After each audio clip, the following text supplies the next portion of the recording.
더불어민주당 전당대회가 열흘 앞으로 다가왔는데요. 당대표 경선에서 이재명 전 대표와 경쟁하고 있는 김두관 후보 연결해서 이야기 나눠보겠습니다. 김 후보님, 안녕하십니까?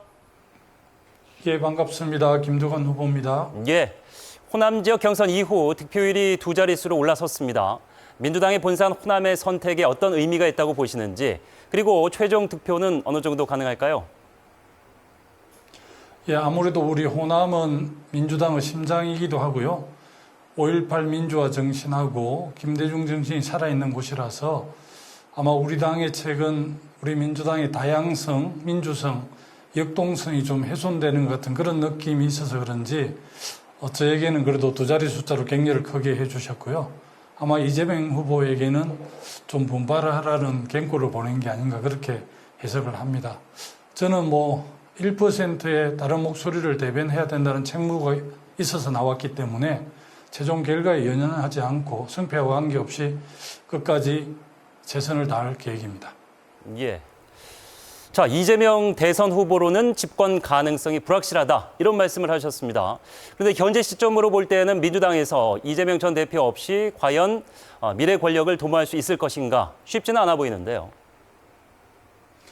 이재명 대표를 포함해서 우리 당의 이제 다른 대선 주자들까지 제가 당대표가 되면 선여 경선을 통해서 크게 그 본선 경쟁을 높이겠다는 그런 차원에서 말씀을 드렸고요. 우리는 늘 연대 연합 통합할 때 승리를 했습니다. 김대중, 김종필, DJP 단일화를 통해서 최초로 수평적 정권 교체를 했고 또 노무현, 정몽준 단일화를 통해서 우리가 정권 재집권을 했기 때문에 그런 차원에서 연대 연합에 대한 폭넓은 그런 틀을 짜야만이 대선에 승리할 수 있다는 말씀을 제가 그렇게 표현한 겁니다. 예. 이번 전당대회 과정에서 이재명 전 대표에 대한 공세에 집중하다 보니 차근차근 다져왔던 이장, 군수, 장관, 의원까지 이런 입지전적인 자신만의 서사, 콘텐츠가 알려지지 못했다, 이런 아쉬움이 있던데 어떻게 생각하십니까?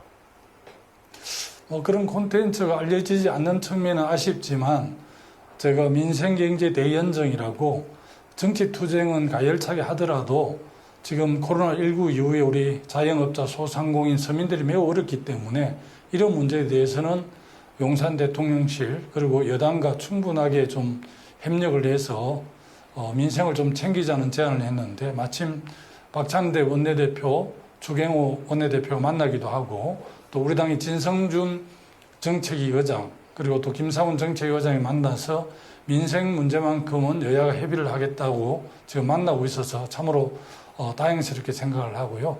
또 우리가 6공화국 87 체제가 지금 37년 흘러왔는데 시대 흐름에 맞는 옷이 아니기 때문에 개헌을 통해서 윤 대통령 임기를 1년 단축을 하고 대통령 4년 중임제를 포함해서 기본권 강화 그리고 강조 5.18 정신을 헌법 전문에 넣는 개헌을 강력하게 주장하고 있습니다. 그래서 콘텐츠가 알려지지는 않았지만 주요 어제에 대해서 확실한 대안을 제시하고 있어서 그나마 다행스럽게 생각을 합니다. 최근에 증시가 급락하면서 더 많은 관심을 받고 있습니다. 종부세나 금투세, 이런 세제 개편에 대해 기본적으로 반대하고 계시는데, 자, 현재 민주당이 한 25% 정도의 지지입니다. 외연 확장을 위해서 당의 정체성에 너무 매몰되어 있으면 안 된다, 이런 지적도 있는데 어떻게 생각하십니까? 차기 지방선거 대선을 위해서 외연을 확대한다는 차원에서 중도층을 확장하는 것은 제가 늘 주장하는 건데요. 종부세 완화, 금투세 유예가 중산층이나 서민들의 표를 얻는데 전혀 도움도 안 될 뿐더러 종부세는 또 지금 지역 소멸, 국가 균형 발전 차원에서 종합부동산세는 국세로 징수를 하지만 전액을 지방정부에 교부를 합니다. 그래서 지금 최근에 종부세가 줄어들어서 지방정부가 재정을 운영하는데 굉장히 어려움을 겪고 있고요. 우리 당의 기본적인 정책 기조가 객차 완화입니다. 그런 차원에서 우리 정책 기조하고 안 맞기 때문에 저는 금투세 유예도 반대하고 있는데요. 금투세는 이제 3년 동안 유예를 했고 내년 1월 달부터 지금 금투세를 시행하게 돼 있습니다. 그리고 주식 투자하는 분들이 한 1,500만, 1,450만 되는데 그중에 1% 연간 5천만 원 이상 주식을 투자해서 이익을 내는 사람한테 부과하는 거거든요. 우리가 이제 노동자들 근로소득세 1억 정도를 벌면 1,000만 원 이상 세금을 내지 않습니까? 최근에 이제 이재명 후보께서 그 5천만 원 그 세금을 유예해 주는 게 아니라 1억까지 세금을 공제해 주자는 주장을 했기 때문에 제가 예. 그런 차원에서 말씀드렸고 우리 당의 진성준 정책위원장도 명확하게 반대하고 있습니다.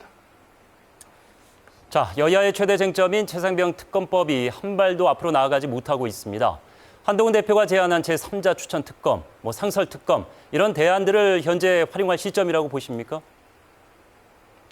예, 저는 우리 당하고 혁신당이 제안했던 특검이 받아들여지면 좋겠지만 계속 대통령께서 거부권을 행사하고 있기 때문에 최근 새로 당대표를 맡은 한동훈 국민의힘 당대표께서 제3자 특검을 대법원장이 추천하는 방안을 제시를 했는데요. 그걸 포함해서 폭넓게 열어놓고 여야가 테이블에 앉아서 최혜병 특검법이 간철되도록 노력을 했으면 좋겠습니다. 지금 최혜병이 사망한 지 1년이 지났는데 진실을 좀 밝히고 책임자를 확실하게 처벌할 수 있는 게 가장 우선적 과제인데 계속 특검 때문에 여야가 공방을 하고 있어서 진실을 밝히고 책임자 처벌하는 게 유예가 되고 있어서 그 점을 우려해서 저는 한동훈 특검법, 제3자 특검법을 포함해서 다른 방안까지 포함해서 좀 테이블에 앉았으면 좋겠습니다.